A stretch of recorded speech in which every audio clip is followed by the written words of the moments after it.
হবে। যারা আমাদের ভাইদেরকে হত্যা করেছে তাদেরকে বিচারের আওতায় আনতে হবে। এই বৈষম্যবিরোধী ছাত্র আন্দোলনের পক্ষ থেকে আস্থার অন্য নাম আমান বিল্ডার্স।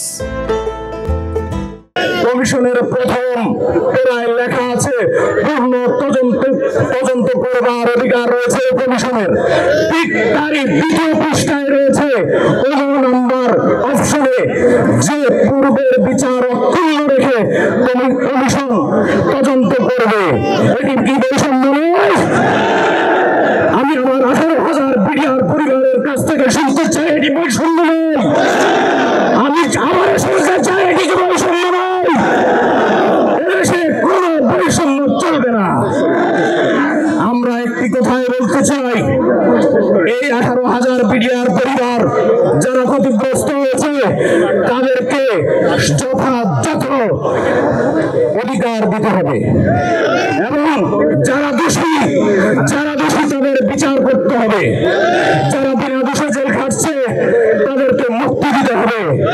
আজকের এই প্রোগ্রাম থেকে আমি সর্বোপরি একটি কথাই জানিয়ে চাই, বাংলাদেশে কোন দোষীকে ছাড় দেওয়া যাবে না এবং বিনা দোষীকে তারা নির্মমভাবে হত্যা করেছে।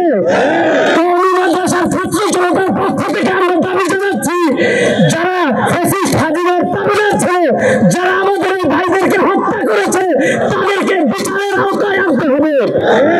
এর পাশাপাশি আমাদের এখন যে সৈন্য ভাইদেরকে জালিমের কারখানায় আটকে রাখা হয়েছে, জেলখানায় রাখা হয়েছে, আমরা তাদের পক্ষে বলতে চাই বর্তমান সরকারকে আমাদের সেই ভাইদেরকে অল্প দিনের মধ্যে মুক্তি দিতে হবে। সম্মানিত হাজির, আপনারা জানেন কওমি মাদ্রাসার ছাত্র শিক্ষকরা সারা জীবন তারা ফ্যাসিস্টের বিরুদ্ধে কথা বলে যাচ্ছে, যার কারণে সাপ্তাহে আমাদের ভাইদেরকে হত্যা করা হয়েছে, আমাদের হাজার হাজার জনতাকে বন্দী করা হয়েছে সাপ্তাহে। আমি এই মঞ্চ থেকে বলতে চাই, সাপ্তাহে আমাদেরকে যারা হত্যা করেছে সেই ফ্যাসিস্ট হাসিনার দোষরদের বিচারের দাবি জানাই।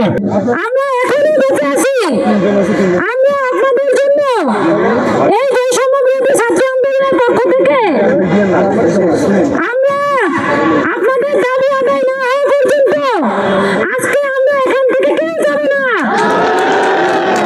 এই 18,000 বিডিআর ফ্যামিলি তাদের সাথে প্রতিনিয়ত একটা চলনার সহায়ক আঁকা হয়েছে।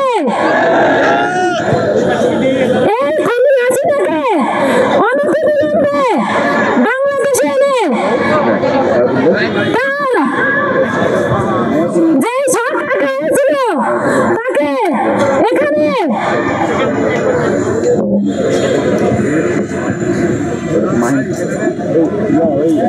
যথেষ্ট জবাবদিহিতা দিতে হবে।